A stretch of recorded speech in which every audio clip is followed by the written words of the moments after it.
શાકાહારીઓ માટે ઘી સૌથી બળપ્રદ ખોરાક છે, પણ હું ને તમે ઘીના પ્યાલા ભરીને ન પી શકીએ. બરાબર? ઘી મારા ને તમારા માટે ગુણકારી છે, પણ નકરે નકરું ઘી પીવાય છે. ચાલો એક પ્યાલો તો રેવા દ્યો, 3 ચમચી નકરી લેવાય છે. આપણને એમ થાય નો ભાવે નો ભાવે. તો પછી આપણી માવડીઓએ શું રસ્તા ગોયતા? રોટલો મસ્તીનો બનાવે બાજરાનો થેપીને, કે રોટલી બનાવે એની ઉપર એને એક આખી આમ ચમચી લે, અડધી ચમચી લે અને એને સરસ આમ ઘીથી લતબદ રોટલી બનાવે.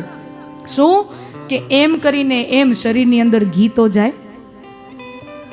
શીરો બનાવે, લાડવા બનાવે, હે, એમ કરીને આપણી અંદર ઘી જાય તો આપણને બળ મળે. ઘીને એમને એમ ન ખાઈ શકાય. એમને એમ ખાવા જઈએ તો આપણી હોજરી ફાટી જાય, કામે ન કરે.